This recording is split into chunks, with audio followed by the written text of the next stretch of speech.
Welcome to the Bobcast 2014. This is episode 5. We're going to do the Baltimore season preview. Granted, the season just started, but we're going to do the season preview, what to expect, what's going on in Baltimore. Coming out of last season, we were trying to finish around 500, build towards competing. Finished 9 games under 500, so didn't exactly get there, but started 0-7, finished like 3-10. So in between, we played 500 ball. So hopefully, we can build on that. Heading into this year, team's pretty good, major league wise. I think the season about to start. I like the team. Last year, the pitching was really good. The hitting was terrible. So hopefully, it's gonna be better this year. Pitching, build on what we did last year. Hitting, completely turn it around. The goals for this season are to compete for the wild card at least, if not the division, and continue being financially solvent. Those are only two things we want to do: try and win, and be financially make money. In terms of the winning, tough division. I think the big money teams, Boston and New York, are slipping. They're no longer that good, but at the same time, the two commissioners in the division, Tampa Bay and Toronto, are really good teams. Toronto faded down the last season, but Toronto and Tampa Bay both have monster teams, so toppling them is going to be tough. So I don't know if I'll be able to even jump both of them this season, but just want to be competitive with them. At the same time, be competitive for the wild card, whichever team those two teams doesn't get the division, and the 12 teams in the Central that are good. So it's going to be tough, but I think we could do it. So that's what we're hoping into the season: to be competitive, try and win. Not just be competitive, finish 500, but we're going to try to hopefully make it to the postseason. That's what we're looking to do this season, and hopefully for the next like 5, 6 seasons. Big acquisitions this off season: Miguel Cabrera. That's pretty much it. Same team pretty much besides at the end of last season after we made the war trade. Everything's the same except we brought in Miguel Cabrera pretty much. Cabrera, 31-year-old, badass first baseman. Won the MVP in 2012. Just a monster player. 189, 197, 66. I mean, I give up a lot for him. But hopefully he'll really, bat third for us, tie the lineup together. So let's go around. I'll go through the team position by position and tell you what I think about the team, if I should improve it. Start with catcher. We are really strong at catcher right now. We actually had catchers coming out the wazoo. I traded 2 catchers already this in the off season. We have Golden Boy Matt Wieters, our starting catcher. Wieters, hopefully with other guys that on the team now who could hit. Hopefully doesn't carry the load himself, could actually start being better. In 3 seasons he's only been a 263 hitter, but with a 400 on base, so that's good. But I don't know. Hopefully he'll hit 300 with like a 420, 430 on base. But start season he's gonna be batting second lineup because I figure 92 contact and his 100 eye. I need to get some base in front of my mashers. So Wieters is gonna bat second to start the season. He's gonna be our catcher. I was planning on starting him at first base actually before we acquired Cabrera, but yeah, he's our catcher now.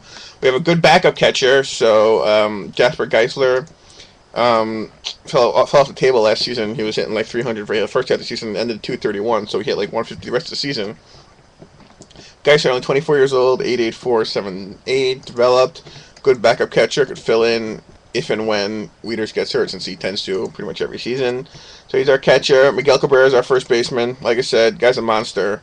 Did not really play that well in Pittsburgh, his 2 seasons there. 300, 380 on base, but 100 plus home runs, 100 plus RBIs and runs scored, 100 plus home runs. That'd be something. He's playing first for us, 31, expecting to have an MVP type season. Second base, we have Ryan Dent. Dent acquired in the offseason acquired in free agency. Give him 1.05 million. Wait, 1.05. 1 million and $500. I don't know how I'm gonna say that. For like 4 seasons to come play for us. I used my lefty righty on him. I also added some points into him. He is right now a 97, 55, 50, 6'6", Boyke and discipline. So playing second base for us. So he's really cheap for got 97 contact. So he's pretty good. I mean, looking at like blue chips. I have blue chip at catcher, a blue chip at first base. That might not be a blue chip because she only has a 24 eye against righties, which is not good. But he's a solid second baseman at least. You know, plays good defense. So is a rookie right now. So he's cheap and good at second base. I figure he'll hit 300 with like an on base only like 320, 330 because he ain't gonna walk a ton. But that's not bad. So that's second base. Shortstop's pretty troublesome because we don't really have one. I mean, you know, a prospect, the guy who took the best hitter in the 2013 draft, Harry Murray, is not ready yet. He's still in the 60s. So I can't really bring in a guy for the long term, make a trade for a guy, but at the same time I can't bring up Murray yet, so I'm stuck in between. So I brought in two guys in free agency. Brought in two guys this offseason, one in free agency, Yunel Escobar, who's and another guy I made a trade for from Texas, Josh Johnson, who's even neither of them are good. I don't know really. I've been going back and forth on who to start. I'm not sure, but either way, they're good defensively. They're not going to hit it at all really. So that's second base. That's shortstop, I mean. Third base, Jesus Montero, 24 years old, stud, 84, 90, 99 ratings. Last season hit 28 homers, 103 RBIs, 91 runs scored. Continue. Hopefully, you'll have another great season for us. Still weak defensively. He's only 24, but 6 range, 952 fielding percentage, so he's going to make some errors, but hopefully he'll out-hit those errors. So still he'll be a little bit subpar defensively, but hopefully he'll be a freaking masher. So that's the infield. The outfield, as of right now, I mean, I might end up making a trade for another outfielder, but for right now, we got Michael Carter, 20-year-old left fielder. Last season, at 275 with 332 on base. Hopefully, he'll hit a little bit better than that this season, but he's a good fielder and left, 20-year-old. Center field, we have Donovan Tate, another really good fielder in center. Hopefully, he'll steal a bunch of bases. Last season, he hit 250 with a 345 on base. Hopefully, he'll hit like 270 with like a 360 on base. Neither of them has any power. Neither of those really. And my right fielder, Brendan Webb, I'm going to hit at leadoff start of the season. Hopefully he'll rebound off a terrible season last year where he hit 230 with 317 on base. I mean, he's got 10 speed, great range, void K, it's okay, but it's great eye, good contact. I expect Webb to really step up for me because I kind of need him because I don't have a leadoff hitter. Tried trading for Hanscom from Arizona, but right now don't have a leadoff hitter on the team, so Webb hopefully will step into that role and do well at it.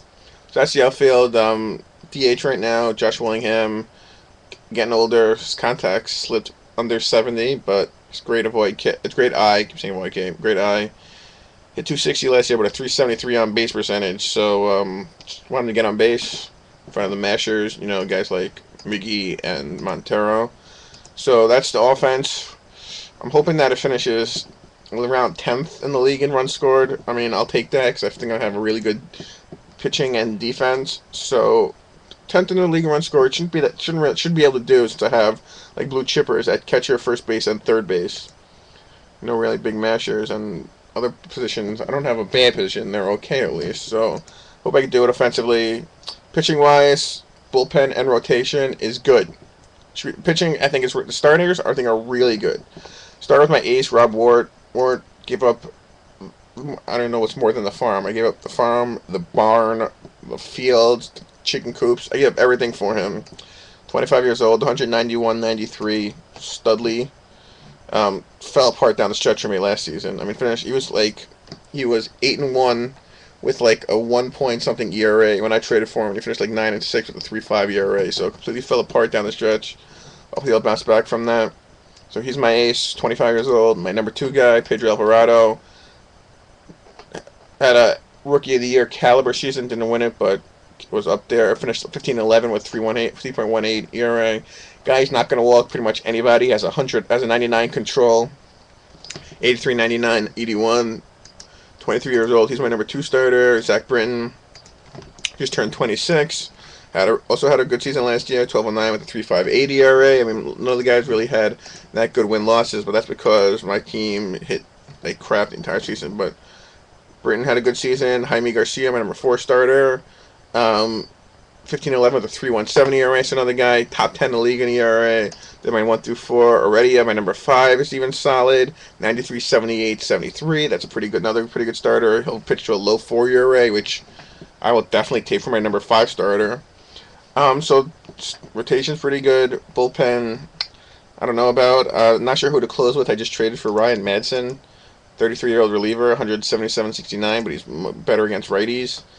The first 2 years in the league he was good, but last season he had 5.36 ERA, so that kind of sucked. So I could go with him, or I could go with Brian Mattis, who used to be my guy I thought was going to be my ace, but never really made as an ace, and I figure I'm moving to the bullpen. He's always pitched well out of the bullpen. So he's 173.70, but he's always pitched well out of the pen, so I'm not sure which of them I'm facilitating. Each of those two guys should be my closer. Whichever one isn't my closer will be my setup guy. Between the two of them, I like them. Axford sucked for me last year. 5.5 ERA, 4.9 with a 5.5 ERA. That's terrible. He closed for a little bit for me last season, as did Josh Wilkie, another guy in my pen, closed for me last season, finished with a 5.31 ERA, so he didn't pitch too well. And then I got the two guys who are always in my bullpen and always pitch well, Patrick Egan and Chris Leroux. Neither of them has any ratings, but Egan in 3 years in the league pitched a 3.86 ERA, 4.52 ERA, 2.95 ERA, even though he doesn't have any ratings, so he's always been good. And Leroux in 3 years in the league pitched to at least in 2 years for me, pitched to a 3.8 ERA and 3.4 ERA. So they eat up innings and they don't give up that many runs. So between those 6 guys in my bullpen, they should do okay, I think. I kind of like the team overall in general. Like I said, the goal for this season, make a little money, but more importantly, compete. I probably won't be able to overtake Tampa Bay and Toronto, but I want to be competitive with them. For some reason, my team's always played well against Toronto, so that's good. But I just want to be competitive, heading into September with actually, still being alive. And so I still have, there's nothing really left in my minors, just Harry Murray, and I'm not trading him. So I have 2 first-round draft picks, mine and Atlanta, so we're winning against Atlanta, obviously, this season. But if need be, I could go out and find something else. I'm one of the more active GMs in the league, so I think we could be competitive. I see us finishing maybe 90 and 72. And in this division, that'd be pretty freaking good. No, maybe that's a bit. I finished past 3 years. In the history of the league, I went from 53 wins to 61 wins to 876 wins. I don't know, maybe 88 wins. This would be a 12-game improvement over last season. Yeah, that's what I'm going to go shoot for, and honestly, 90 was a bit, I think, overshooting it. So 88 and whatever many losses that is, 74, 88 and 74, I think that's right. So we're going for, competitive with Tampa Bay and Toronto. Boston, New York, I don't see them competing this year. And then whichever of the Detroit, Kansas City, Minnesota, and Cleveland, whichever of those 3 don't win division, be competitive with those guys for the wild card. I expect no one in the West to be any good, but that's always the case. So that's what I'm going for this season. Thanks for anyone who watched this, even though I doubt that anyone did. Peace. Go Orioles.